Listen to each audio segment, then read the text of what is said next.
So, here we are.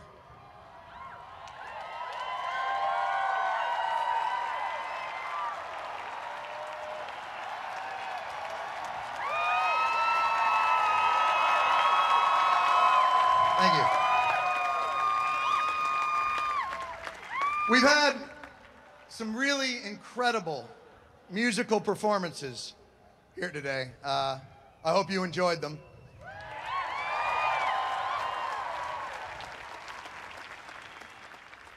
We've had what some would classify as comedy as well. And now I thought we might have a moment, however brief, for some sincerity. If that's okay, I know there are boundaries for a comedian, pundit, talker guy, and I'm sure I'll find out tomorrow how I have violated them. I'm really happy you guys are here.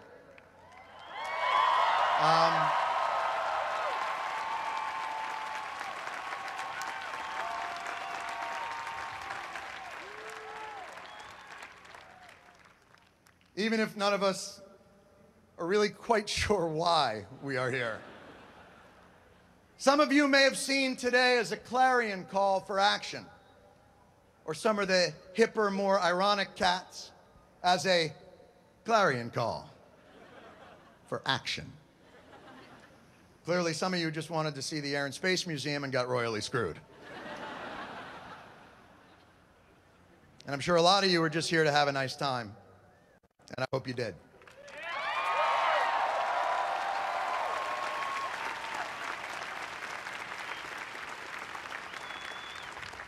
I know that many of you made a great effort to be here today, and I want you to know that everyone involved with this project worked incredibly hard to make sure that we honored the effort that you put in and gave you the best show that we could possibly do. We know your time's valuable, and we didn't want to waste it.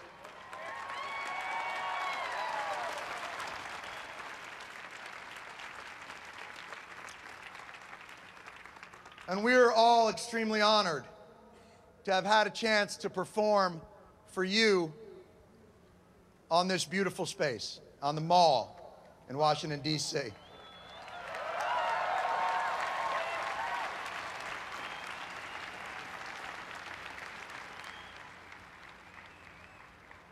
So, what exactly was this? I can't control what people think this was. I can only tell you my intentions.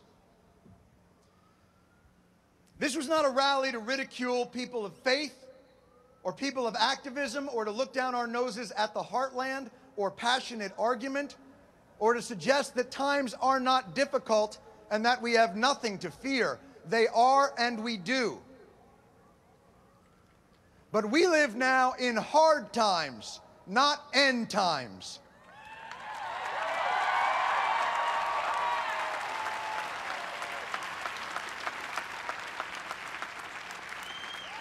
And we can have animus and not be enemies.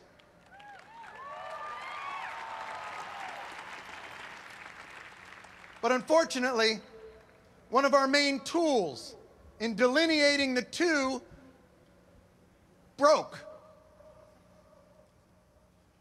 The country's 24-hour Politico pundit perpetual panic conflictinator did not cause our problems, but its existence makes solving them that much harder.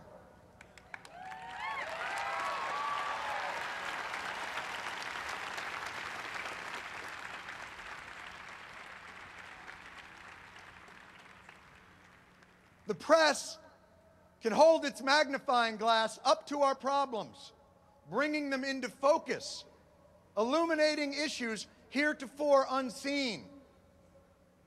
Or they can use that magnifying glass to light ants on fire. And then perhaps host a week of shows on the sudden, unexpected, dangerous flaming ant epidemic. If we amplify everything, we hear nothing.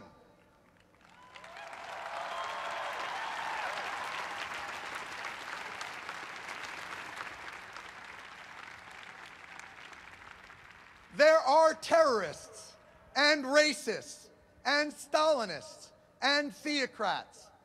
But those are titles that must be earned. You must have the resume.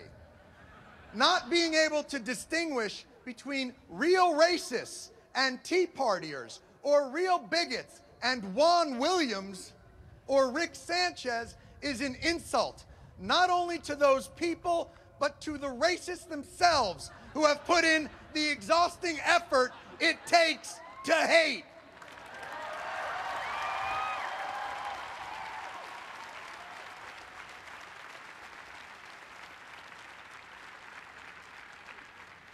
Just as the inability to distinguish terrorists from Muslims makes us less safe, not more.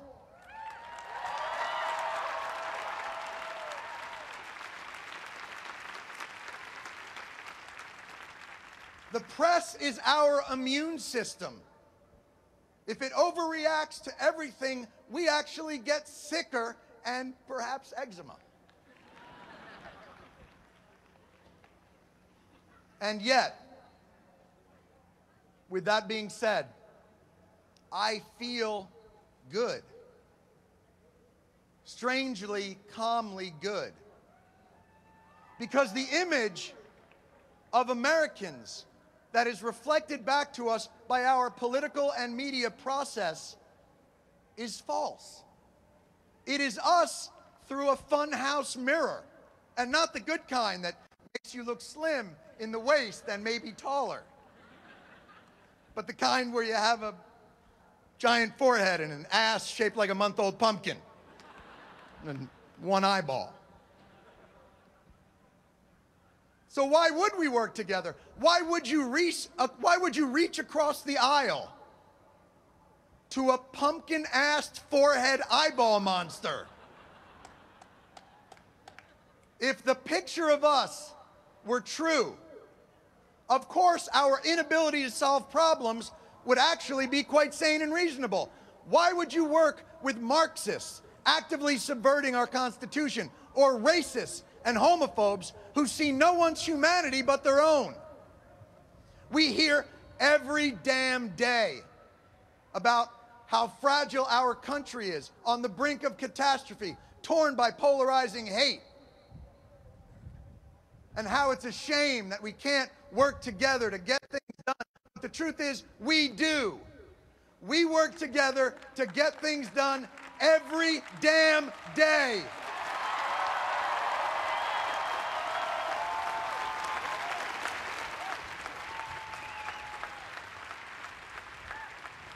The only place we don't is here or on cable TV. But Americans don't live here or on cable TV. Where we live, our values and principles form the foundation that sustains us while we get things done, not the barriers that prevent us from getting things done. Most Americans don't live their lives solely as Democrats, Republicans, liberals, or conservatives. Americans live their lives more as people that are just a little bit late for something they have to do. Often something they do not want to do, but they do it. Impossible things every day that are only made possible through the little reasonable compromises we all make. Look on the screen. This is where we are. This is who we are. These cars. That's a school teacher, probably thinks his taxes are too high. He's going to work. There's another car. A woman with 2 small kids can't really think about anything else right now. There's another car swinging. I don't even know if you can see it. The lady's in the NRA and loves Oprah. There's another car. An investment banker, gay, also likes Oprah.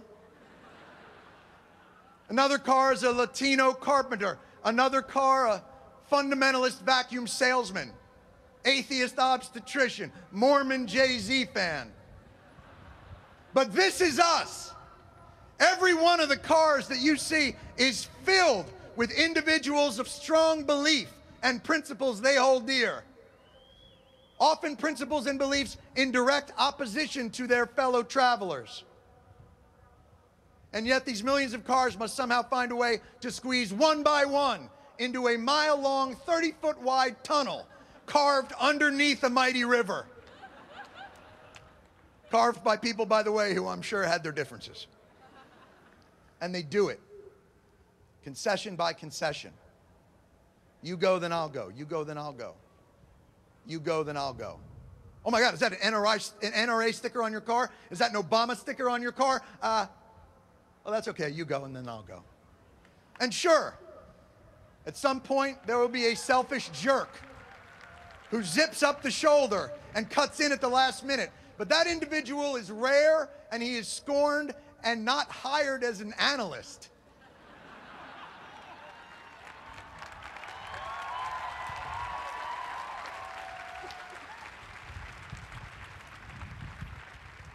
Because we know instinctively as a people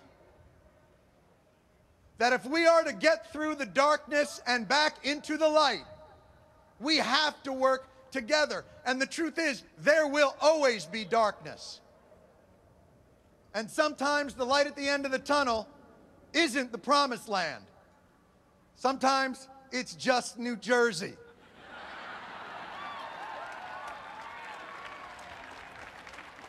But we do it anyway, together. If you want to know why I'm here and what I want from you, I can only assure you this: you have already given it to me. Your presence was what I wanted.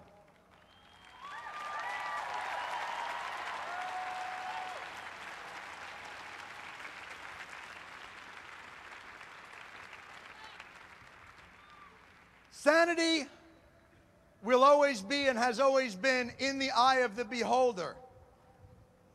And to see you here today and the kind of people that you are has restored mine. Thank you.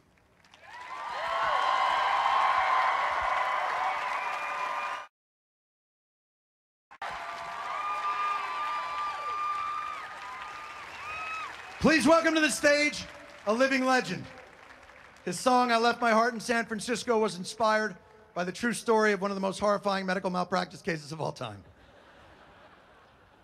Ladies and gentlemen, here to sing "America the Beautiful," Mr. Tony Bennett.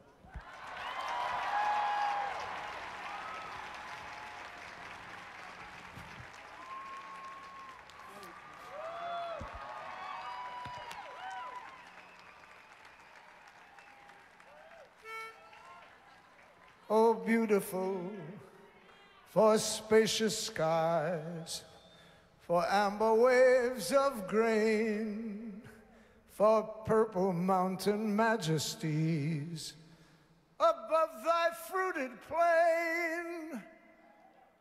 America,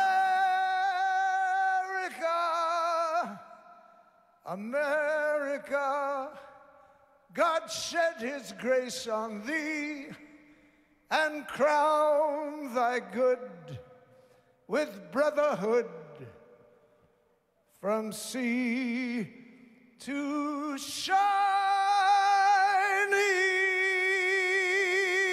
sea.